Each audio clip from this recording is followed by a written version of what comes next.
Next Gen fam. We are live. Happy Tuesday afternoon. Welcome to today's episode of Momentum Audio, filmed live. We're pumped. How you feeling, Jay? I am so excited for y'all to check out this episode. I know we have a lot of folks who are going to be tuning in from different worlds. We got the finance folks tuning in, the real estate folks tuning in. My grandma Rose, you know she's tuning in. Grandma, thank you for being here. She's pumped to meet Francis and hear his story. Dylan, this guy is the man. But before we get him on, anybody else you want to make sure we get to welcome to the stage? Today's guest is coming live from Hudson Valley. You know that's my old stomping ground. I'm a Westchester native, so my parents, mom and dad are up there. They're in the Hudson Valley. They might be scoping out for Francis, but they're tuning in, definitely checking it out. We got Noel in the comments coming live. People are coming from all over the world. India. Unbelievable. India is going to be coming in. I know my siblings are watching right now in New York. Shout out my little brother Aaron, real estate mogul in training at 20, trying to do his thing. Shout out Kobe and Alon who are texting me that they're watching this right now. So the real estate folks, we see you in the world. We're pumped to give you a great show. And we are live on LinkedIn, Facebook, YouTube, so the comments will continue rolling in. We are honored to have you joining us today. This is a special conversation. Someone that Justin and I, ever since I stole this from him about 2 years ago when we were first exploring the real estate space, he's been a tremendous mentor from afar. He doesn't even know it, to our own journey, right, Jay? Let's rock and roll. Angel's coming in from the Philippines. What's going on, Angel? We got people tuning in. Dylan, let's bring on our guests. Let's have some fun. Rachel, we can't wait. All right, so today's guest, he is an entrepreneur, truly extraordinary. He is a real estate developer. He's an activist, an author. He's the founder, CEO, and chairman of Time Equities Inc., one of our world's largest real estate development firms. He's been dubbed the king of the co-op king of New York, for truly pioneering the industry here in our own backyard. He's an advocate for the arts, a dedicated and passionate entrepreneur in the holistic sense of the word. I am so honored to bring Francis Greenburger today live to Momentum Audio. Let's get him on the stage. Francis, how are you? You guys are too nice. I'm doing great, guys. Doing great. Francis, we really appreciate you being here. As Dylan mentioned, we've gotten the opportunity to hopefully learn from you from afar. Where we want to start the interview is to have you take us back. Early on in your business career, you started probably before, Dylan and I started at 17, and we know we're late compared to you getting started as a bookkeeper in your father's agency. Can you tell us about that time in your life growing up, getting those entrepreneurial sparks started? Well, to be honest, even though my family was kind of they were in the publishing business, they were literary, they were intellectuals. But somehow I was born with a business gene. I can sort of remember playing business games with my grandmother when I was 3 or 4. When I was 8 or 9, I started, actually, apropos to the weather, a snow shoveling business. I had little cards printed up, and frankly, I would cash in. It snowed. And I think people gave me bigger tips because I was, just a kid, but I got the job done. Anyway, and then as you mentioned, when I was 12, I started working after school, doing light bookkeeping in my dad's office. And then I think I had my first couple of small startup businesses when I was 13, 14. I looked a lot older than I was, so people would, sort of take me more seriously than they might have if they had known my real age, which I kept to myself. Good move. Francis. That is, and look at Justin coming in with a beard. I think for a lot of our next-gen entrepreneurs out there, we see age as such an opportunity, but also a detriment, right? People hear, oh, we're 17 getting started. Maybe they don't take us seriously. But Francis is out here at 14 years old with the beard. I remember there's an excerpt from your book, Francis. You sneak away at lunch to go close an international deal with a German publisher, perhaps, shipping books overseas. It's true. Lunchroom of my junior high school. I love that. Anything counts. It's all fair game. Francis, when you get to high school, right, you're at Stuyvesant, one of the best schools here in Manhattan, you decide that school's not for you, right? What was the thought process behind there, and how did your family handle your going through that and saying, hey, I'm going to say no to the traditional path perhaps and go out on my own? Well, I think, I was not only sort of beyond my years in terms of my my work life, but I also in terms of my personal life. And, Stuyvesant was a great environment for people who were very, very focused on academic studying. But for those of us who had other things on their minds, it was a less successful or supportive environment. And at some point, I went to my guidance counselor, a nice lady from Queens, I think, and told her about my life and expected her to escort me to the loony bin, because I had actually moved out of my parents' house. I was living with a girlfriend, and I was working. And I said, I really don't think I belong here. And she said, you know what? I think you're right. Wow. And actually, which is very unlike, typical educational professionals would normally say, oh, no, you should. Anyway, she said, yeah, maybe you should consider something else. And what I did, of course, was I left Stuyvesant and then was able to work full time, which is really what I wanted to do. And I went to school at night and finished high school and eventually finished college all at night. Amazing. Francis, when Dylan and I were getting started, we leaned on our parents very heavily to guide us. So for the first 3, maybe 4 years of our organization, there was no staff. There was just Dylan and I were bringing our parents down to be volunteers at our events and make it happen. And for us, we're super fortunate because we talk to a lot of young entrepreneurs who say, hey, my parents aren't necessarily on the team of me leaving school, not doing school, doing this business. They can't understand it. What was the personal support ecosystem that you were putting around yourself at that early time, or were you really leaning on yourself more than anything to navigate those early days? Well, my parents sort of, I think my father for sure sort of thought of me as a wonder kid. They didn't know what to make of me, but they were supportive and but really what happened actually at an early age, maybe at 12, or even earlier than that, but I developed some mentors. One man was a very, very successful and prominent European publisher who my father had business with, but I developed a friendship. He was also friendly with my father. And so he was one of my first mentors. And then later on, when I was 16 or 17, I picked up a couple more who were people who were actually in the real estate field. And I think for me, these mentor relationships were pivotal and really helped me advance. So later on, a wonderful, wonderful man named Charles Benenson, who's well known in New York real estate circles, became sort of my final mentor, who was an extraordinary influence on me and really opened me up to many aspects of business. And frankly, his best friend was Larry Tisch. And so when he thought Larry could be helpful, he'd say, well, let's go see Larry, see what he thinks. Or when I was looking at some development in Queens, he said, I'll call Fred Rose and we'll ask Fred what he thinks. Charlie was partners with all of these people. He was partners with Larry Tisch, he was partners with Harry Helmsley, he was partners with Fred Rose and that entire generation.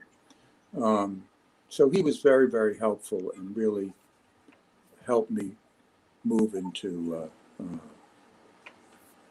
greater and greater understanding and awareness of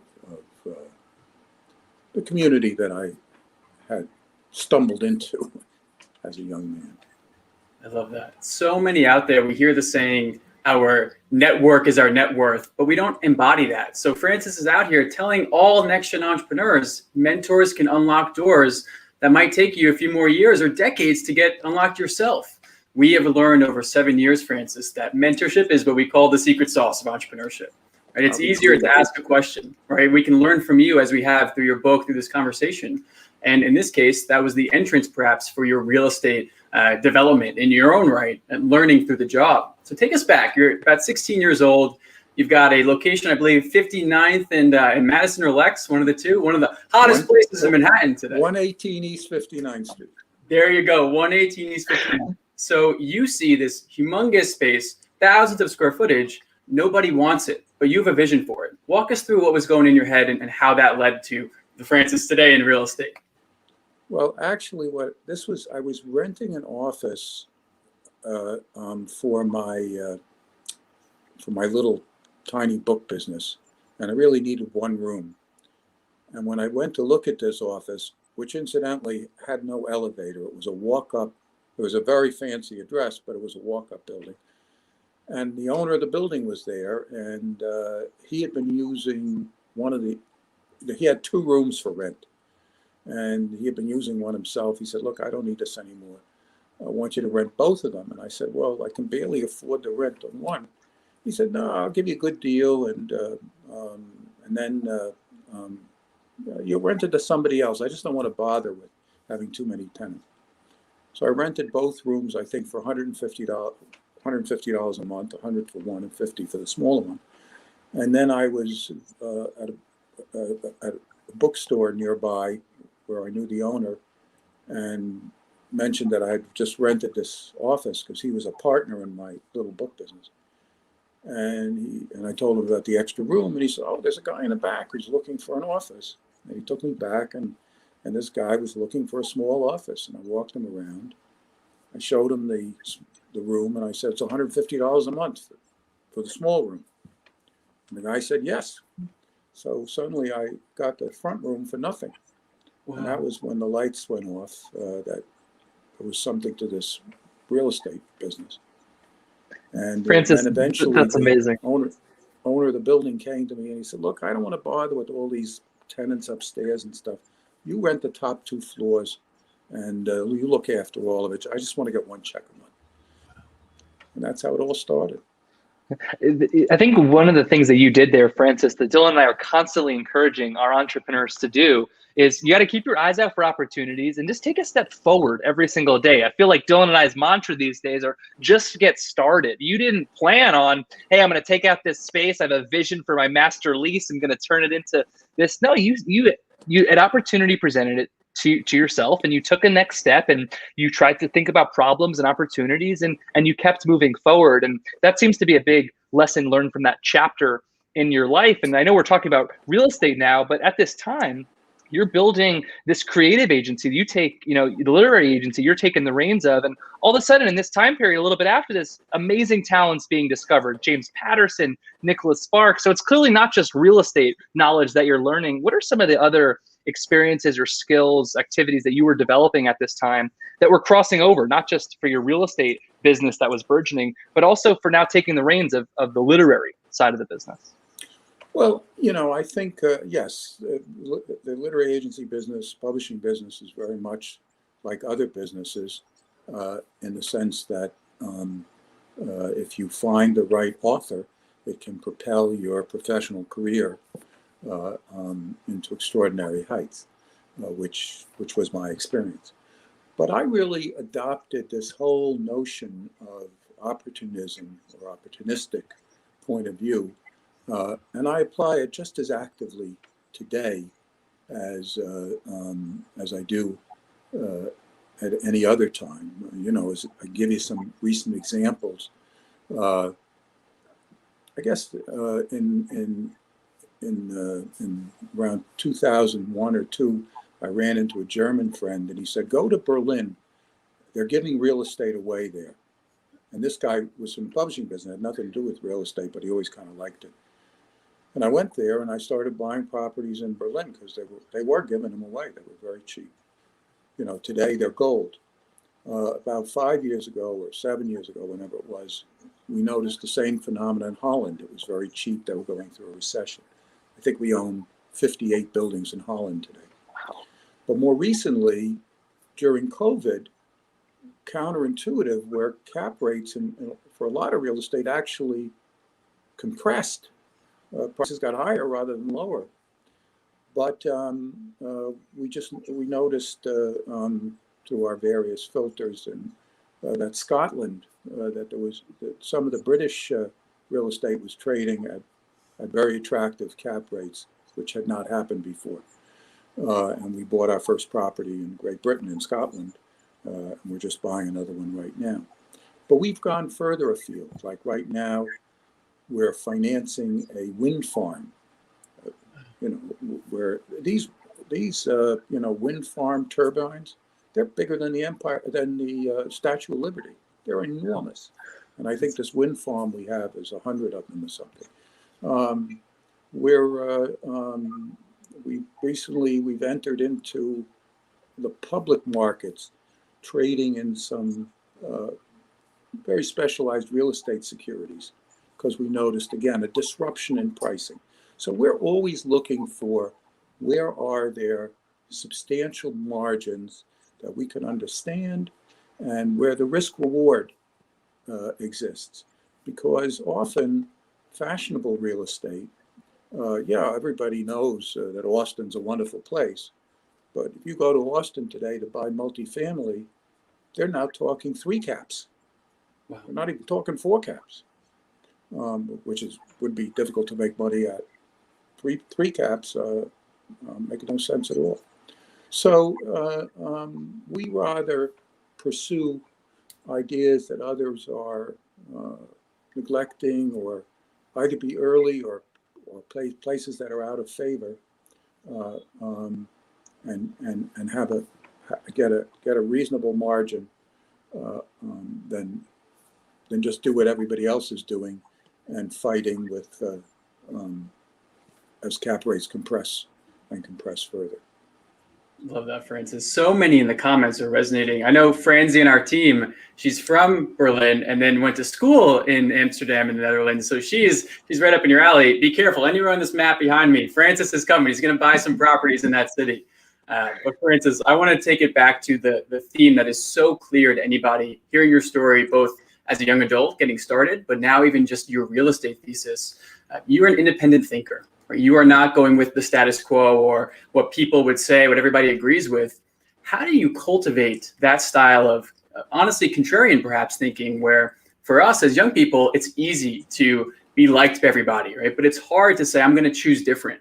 What is it with your team and the culture that you have at Time Equities that fosters such independent thinking, allowing you to find these new opportunities? Well, I think for me, I love to think independently. I love not to be in the mainstream because, frankly, the mainstream is boring. If I can think better, if I can use my experience, my intellect, my perception of environments to think differently than others, and see things that other people don't. I enjoy that. Whereas to just do what everybody else does, I find that mundane. So I really get a personal thrill or excitement out of it. And of course, when you're right, it's all the more thrilling. When you're wrong, which happens, it's less thrilling. But at least it's a wonderful ride, and hopefully more often than not, you arrive at a good point rather than a bad point. But you have to be prepared to fail. A couple of years ago, I bought my wife a silly cup. I had one of those expressions on it, and it said, "Imagine what you could accomplish if you weren't afraid to fail." And I thought that was an important theme. So it's more exciting and you make more money as long as you're right more than you're wrong. And I think that the people in my office, many of whom have worked with me, frankly, since they got out of school. I have guys who are in their mid to late 30s who've been there for 15 or 20 years. So we grow up together, and I guess that I and the other people there who are doing the same thing all influence each other, And so we create a community that of not like thinkers, but like independent thinkers. I know the next gen community is inspired by that. An open door and an open mind is critical. And getting it around, I love that you're talking about it, Francis, because you don't have to be the independent thinker who's on the island all by himself. You can be an independent thinker, but partner with others. You have to be. When Dylan and I are talking to our sales team every single day, business is not doing business with business.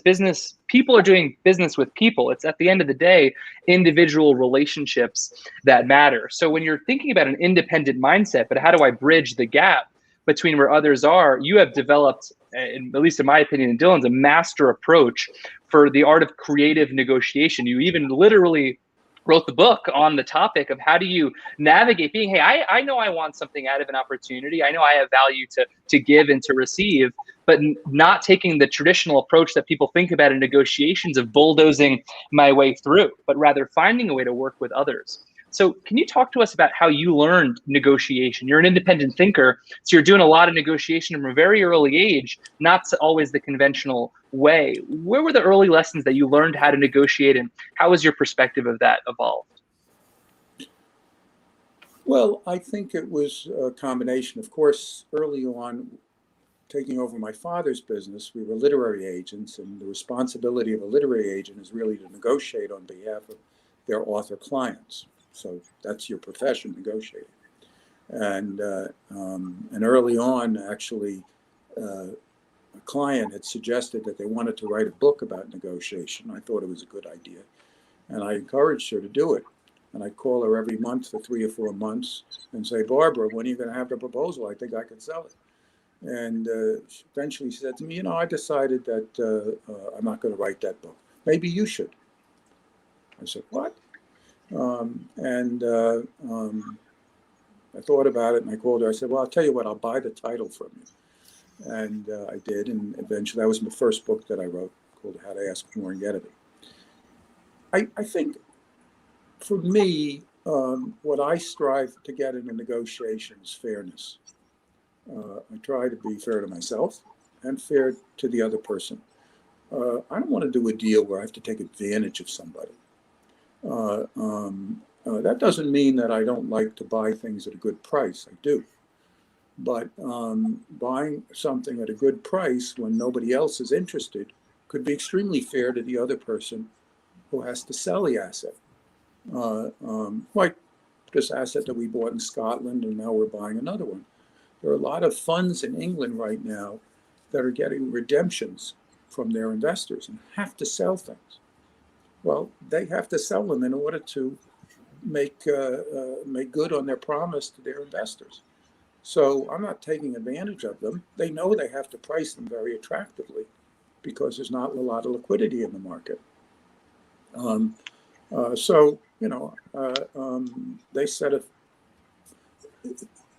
I set a fair price that's incentivized and makes it worthwhile to me. They're happy to dispose of it and be able to fulfill their obligation to their investors. It's a win-win. I don't have to take it from some guy who's, in terrible trouble and about to, jump in a lake. I love that, Francis. It's a partnership in that sense. You're both servicing supply and demand. You can both win. Justin and I have a mentor who said, I think so eloquently a few years ago to us, that I want to find a deal that's good for me, but great for you, Dylan, speaking to me. And I think about that as a leading principle in negotiation, where let's find something we both can walk away and be happy, and neither of us is going, that guy Francis, he screwed me out of one. And something comes to mind from this book, Risk Game, that if anybody has not yet read, go pick it up. Shout out to Justin, who, again, has lent me this for a few years now. Francis, going back to one of the earlier deals in your career, I believe it was down in Soho, and you had this incredible complex set up. But at the last minute during the negotiations, there was a change in the term sheet, right? And the seller walked away for a short time. How do you think about the real estate world, where it is very much so cutthroat, a world Justin and I are just getting to learn about, and even engaging with these people who can any moment change things up on you, right? Is there an aspect of trust or of authenticity for someone who is so authentic? How do you go through that path and not lose your cool ever in these negotiations? Well, I really think, there's this expression that goes around, comes around. If you treat people fairly, I'm going to tell you a story. I just bought a wonderful building in Connecticut, in a very good location, an office building, and it was a competitive offering. And actually, we didn't offer the best price. I think we bought it for $11.5 million. Somebody else offered $12 million or close to it. And all of a sudden, I was actually down in St. Bart's, and I knew the office had been bidding on it. And I get a call from some guy, and he says, you're a friend of so-and-so. We were on the same ski trip together, but we didn't actually talk to each other. But, I know that we have this mutual friend. He said, you've been bidding on this building that we own, and I don't really want to sell it, but I have institutional investors, and one of them wants me to get rid of it. And he says, I actually have an offer that's a little higher than yours, but what's important to me is that I must close. This was in November or something. I must close by the end of the year. And I don't want any retrades. I just want to be able to rely on it. Frankly, the other people who are offering more than you, I've sold a couple of buildings to. But in each case, they retraded me. And I don't want to go through that. So if you'll tell me that you'll sign the contract promptly at 11/5 and close, no ifs, ands, or buts, no retrades, I'll agree to sell it to you. And I said yes. And I did exactly that. Retrade, a fly. And of course, afterwards, I got a nice note from him saying, look forward to our next trip. Thank you so much for doing, fulfilling the reputation that you have. I think being fair and keeping your word. Now, that's not to say if we found some, environmental hazard or something, we wouldn't expect to discuss it. But all things being equal, I think there's a great benefit in doing what you say, and people know. People talk to each other. They know who they're dealing with, and your reputation counts a lot. And it takes, it takes a while to build one, but the people you're dealing with are watching and experiencing you, and life goes on. People grow. The people you're dealing with will grow, and eventually you'll be in powerful positions, and you'll say, "Hey, I remember him. He did right by me, or she did right by me, and I'm going to trade on them." And certainly banks feel that way. The 3 C's in banking are credit, collateral, and character. So there you go. Francis, that story is awesome. I really appreciate you telling us that. And obviously, Dylan and I and a lot of the team, we've read Risk Game before, but hearing these stories from you is really inspiring to us. I have to ask, even just speaking to you now for 25, 30 minutes or so, your patience is so clear. You are such a patient thinker. And in the real estate world, this is frustrated. Dylan and I are hard-charging guys. We're like, guys, let's go, let's move. And then a lot of the folks we're working with are like, what's the rush? This is a long game. Everybody slow down over here. So I'm sure your patient attitude has served you really well in such a long game career. But do you ever have temptation to move faster, to do things? You're so meticulous in the business deals that you did as well. Where did that come from? Has that always been your personality too? Well, the bad news is that I couldn't hear the last 2 things that you said, but your facial expressions were great. So thank you, guys. I don't know what happened to the transmission there, but you got us back now? Yeah, that's good. That's good. We want to hear about how you think about your approach. Your approach is a very patient approach. It's been obvious in the book and talking to you now. You're a very meticulous thinker. You're not in a rush to do something if it's not a right opportunity. You're not itching. And Dylan and I, in our real estate opportunities now, we're very energetic, young guys over here. So we're oftentimes, all right, let's move faster. Or let's maybe not go through all these steps. You want to get moving. And I'd love to hear just you talk to our very young audience who's very ambitious, very, go-getter, about your patience and about how meticulous you've been over your career. Because hearing you talk about these long-term relationships is inspiring for Dylan and I to think about, all right, really invest in that. So when it comes to being patient, being meticulous with deals, I'm sure you've passed on so many opportunities that weren't the right fit. You didn't want to rush through them. How do you think about such a long game approach that you take? Well, I think that, I always say when people come to me for a decision after 4 o'clock in the afternoon, I say, you know what, I'll get back to you in the morning. The world will wait. Wow. You don't have to feel like you have to answer everything immediately.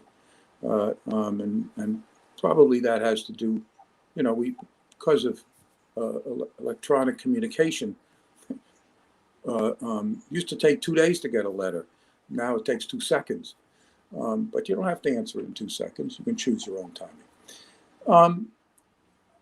I think that being meticulous and real estate is very tricky. And I would say to people, there's been as much money, for instance, in New York City, lost in New York City real estate as there's been made. And some of the people who lost that money are the same people who made some of it. I won't mention any names because I don't want to make anybody feel badly, but we've all read about them, and that there are a lot of catastrophes when people overpay in New York. So you have to be really focused. You really have to, and I can take any set of numbers for a building, and if I don't stress them correctly, I can convince myself that it makes X when it really makes Y. So being meticulous, real estate is partially, or at least half of real estate, and probably 75% is a numbers game. It's what properties make. I always say there are really two questions or 4 questions in real estate. What does a property make today? What is it going to make in the future? What is it worth today? And what is it going to be worth in the future? And yeah, you can vary what you pay depending on what the future looks like, but you got to get from here to there. The bank doesn't want to hear about, this property is going to be worth a lot in 5 years. They got to be paid today. So you got to make sure that you really understand the finances of a building and the conditions, and that you haven't missed the fact that the roof's collapsing, or that it's built on something called Yazoo clay. Been there, done that. Or that there's a tenant who's about to go BK, or you really got to know what you're doing, and that takes time and thought. And if you're being pressured, the other thing that's interesting in the real estate business is selling something as opposed to buying it. When you're buying something, the brokers, everybody will convince you like, everything's going to be done in a second and you're going to be left behind. Well, when you go to sell things, you find out, first of all, that a lot of people sign contracts that they don't actually perform under. And often sellers have to sign 2 or 3 contracts before somebody actually closes. And that it's a very different experience being a seller as opposed to being a buyer. And it doesn't matter how good the market is or bad the market is. So once you had that experience of selling versus buying, then it gives you a little bit more perspective as a buyer. Even though the broker says, well, we got 7 offers, they could be 7 offers from people who have no money, or have 14 conditions that he didn't tell you about. Or we'll pay $2 million more than you do, but he doesn't tell you that it says, you have to extend the lease of so-and-so for 10 years, which is never going to happen. Right. So you really have to be circumspect and careful. And even then, it's full of risks, but at least you've known what's knowable. I love that. Entrepreneurship is a risk game, to use your word there, your phrase, Francis. And you're never going to have all the answers, but you can do work to get educated, right? To learn. And this applies. What Francis is teaching us, this is not just real estate. This is business, right? Talk about negotiations, buying, selling. That is as straightforward to our sales team as it is to buying a building. And thank you so much, Francis, for learning and leveraging your experience to now teach us. It's extremely clear to Justin and me that you are someone who is always looking back to learn and how can I get better? How can I grow from this experience? And I want to transition that into your work in the nonprofit space, particularly with Omi. This is such a powerful community for those who have not yet read about it. This artist residency program that you have built right in our backyard in upstate New York, Hudson Valley. This is special to unlock the potential of so many young people, so many artists. And we believe at NextGen that entrepreneur, artist, it's one and the same. You are building your best life, building that forward. So maybe talk to us a bit about where the social mission comes from for you and why Omi, right? Why that was the program that you felt called to build and to curate over the years. Well, I have a broad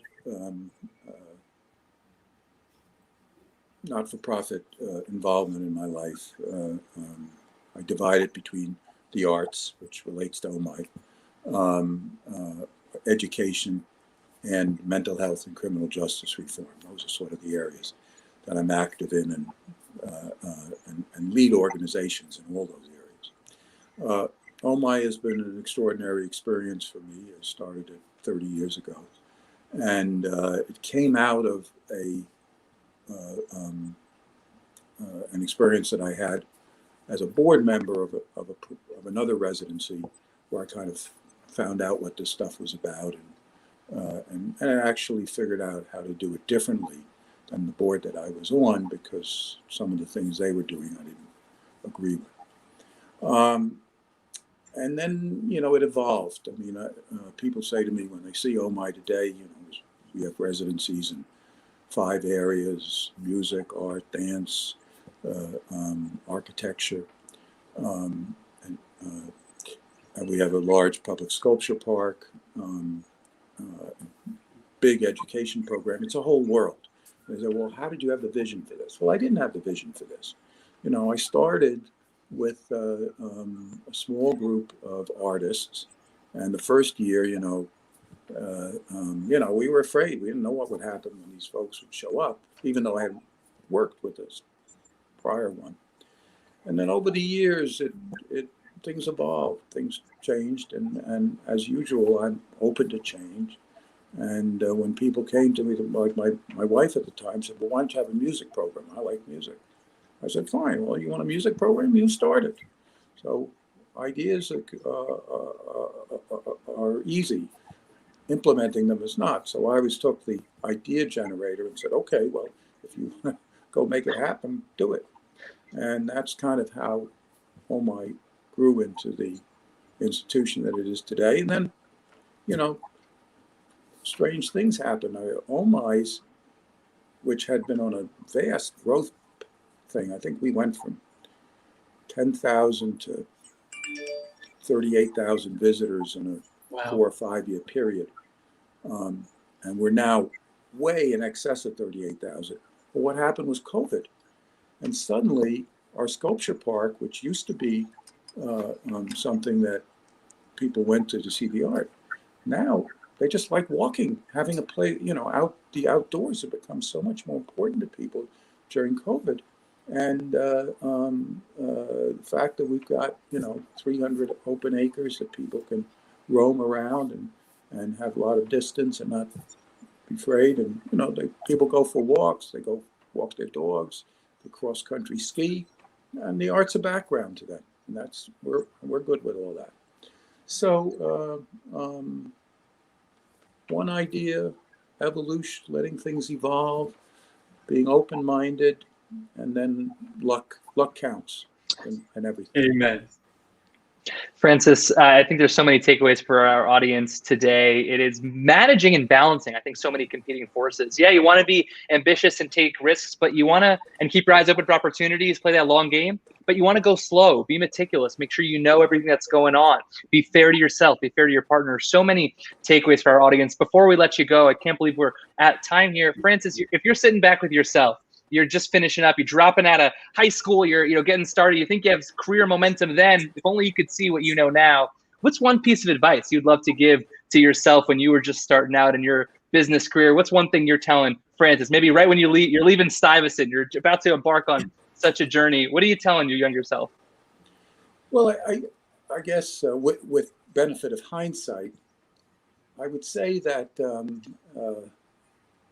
when I was young, I didn't really have a perspective that was broad on the world. I remember talking with one of my mentors, and I was trying to raise money for some building or something, and he said, he told me, he said the banks have all the money. You got to go get the money from the banks. And to me, I didn't think a bank would give me a dime. And he said to me, banks by themselves, they don't know what to do with money. They have all the money, but they don't know what to do with it. They need you. So I suddenly said, oh, I'm part of this bigger world. There's a role for me. So I think my advice to young people is, you got to do your homework. You got to be diligent. You got to work hard. But the world's waiting for you. The world needs you. And so don't feel like I know it might feel like you're alone, and independent ideas are just that. But really, think of like the tech business today and all the venture capital guys. They're sitting there like vultures, but they don't have the ideas for the tech things. They need those young tech entrepreneurs to come and say, well, how about this app, or how about that? So there's a waiting world if you have the right idea and the work ethic and commitment to make it happen, and the moral compass and the integrity behind it. Francis, it is such a treat and an honor to have you on Momentum Audio. For all of our Next Gen entrepreneurs, on behalf of our entire team, thank you for sharing your authentic self with us. And for anybody, again, who has not picked up a copy, you have to go get Risk Game. It's the story of a true entrepreneur. And Francis is telling us what we need on our own journeys today. Francis, we're looking forward to hopefully following your story for a long, long time. We didn't even get to dive into all of your incredible leadership and work in the political arena, in social justice. We're going to have part 2. We're coming back to and we are well, it's been great to be here, guys. And thank you so much for your insightful questions, and for trying to help entrepreneurs everywhere become the best person that they can become, and find its success they're looking for. Really appreciate that. Next Gen fam, Francis Greenburger on Momentum Audio. Francis, thank you so much, and to be continued. That was awesome. That was awesome. Dylan, I mean, look, Next Gen fam, for those who are watching us live right now and are going to listen to this later, a very different interview than we've had in the past, because Francis, he's like, there's no BS with Francis. He's telling you his authentic story. He's sharing stories about his life, and he's really very transparent with us about the things that he's thinking about and moving forward. When you go downtown and you look up and you see that 60-story building and you think Francis Greenburger, Time Equities, you maybe think that, life was easy, no. He's telling you what it took to get to where he is. It wasn't easy. He took the unpaven path, the dirt road, if you will, but that all led to. It's not in spite of that. It's because of that that he is here today. So inspiring. Super wise. I mean, every Next Gen fam, I'm getting the beard game going. I'm trying to get my wisdom. It's super wise. I have such a different. Yesterday on the real estate game, Next Gen fam, this, Dylan and I are we're moving. Let's go. Brokers on the line. You got 5 new offers. All right, I got to get it in tomorrow. I love his reframe. He's like, once you know what a seller is like, you realize you have way more time than you need. You realize that you should be patient, slow down in order to speed up. This is one that we'll be listening to time and time again. So many helpful reminders, first principles to think about the world. And we want to thank you one more time for tuning in. We've got my pops out in Westchester. We've got Francis, Paul, Rachel. Thank you so much, Next Gen fam, for making this episode of Momentum Audio special. And we look forward to catching you live again later this week. So hit the DMs, reach out if we can help in any way. But until next time, Dylan, Justin, and we'll catch you soon, team.